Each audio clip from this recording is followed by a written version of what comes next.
Think about all the office equipment and computers and chairs and desks that were in that building. We didn't find like chairs and desks, and it was just dust. Patrick was just 18 when the towers fell. He had told me he was going down there, and I told him I didn't think it was a good idea. Disappointed by a rejection letter he received from West Point, Ground Zero, he felt, was where he could make a difference. Patrick said to me, "If I don't do this, I will regret it the rest of my life." Whenever we were working, like, we never talked about it. You're just doing the right thing because it's the right thing to do, and that's it, you know? Around that corner? Yeah. There's nothing open around that corner that I know of. Anytime we recovered somebody, we knew that that family was going to have something to bury. He was also searching for closure for his own family. He was searching for his father. I wanted to be there if we did find my father. CNN Live at daybreak. One stock that could come under pressure is Boeing. Kevin Dowdell was a family man and decorated New York City fireman. I never worried about him as a kid. It was just going to work. I always gave a kiss goodbye and said, "I love you." Rose Ellen was teaching in the city that morning. And I thought to myself, wow, what a perfectly beautiful day. This just in, you were looking at obviously a very disturbing live shot there. That is just a few moments I called my mother in the afternoon, and she said, "Oh, I haven't heard from Daddy yet." There was a big ball of fire. One person had a cell phone that was working. Oh my goodness. Oh God. Wow. We just saw, my goodness. Mine right now, terrorists. And I used her phone to call the firehouse. I asked if Kevin was there, and they said no. I said, "Is he at the Trade Center?" And he said, "Yes." Start relocating companies into the area. A friend of ours said that, you know, he saw them line up on West Street, give them orders on what they were going to do, and then go into the South Tower. Good Lord. There are no words. The tower is gone. World Trade Tower Center has collapsed. Anytime something bad would happen and he knew it would be on the news and he was there, he would call right away. And then I'm watching the reports, and they were saying that they estimated about 500 firemen were killed. World Trade Center. And then I really just got a really sick feeling in my stomach, and I just knew.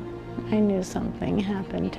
And we're just about 6 blocks away from what's being called Ground Zero. After a couple days and we hadn't heard from him, Kind of said to them, you know, not giving up hope, but there's a really good chance that Daddy's not coming home. This is what's left of the carefully organized files. my mother, and lives. father, brother, we did everything together. We just kind of were like not sure how to feel. It was really difficult, especially at the beginning. Anytime the door would open, you know, you kind of look and see maybe he's coming in the door. At like 5 o'clock in the morning, I'm out there, I'm like expecting him to walk from the parking lot, because I'm like, this can't be, you know, that he left. And I mean,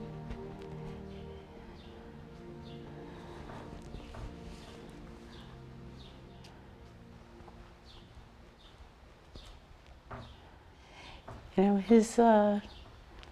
his shoes were by the door, and his jacket was on the back of the chair, and, you know, his stuff was on the counter, and, you know, it's just,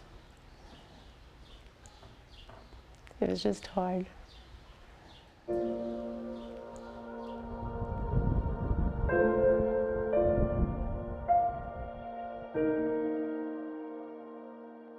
The body of Kevin Dowdell was never recovered, but they did find closure. So this is the officer's Halligan that they found at Ground Zero. They kind of passed it along from fireman to fireman until it got to me. Knew it was his. There was a KD for Kevin Dowdell, and then an R4 for Rescue Company 4. But this was found about a block away, so you can imagine the force of the building falling. I always think that it was his way of saying, here you go. It's all we have.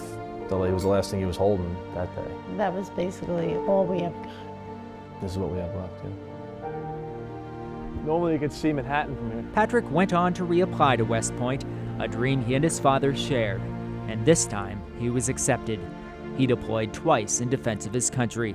Patrick's younger brother, James, followed in his father's footsteps. You raised us to know what to do now. I'm happy that my sons are successful. I would tell my soldiers and guys when it would come up, you are there to fight for families like mine. I always miss being able to come to New York. And I think other people say, oh yeah, now it's 10 years. But for us, it's a nice place to come. It's every day.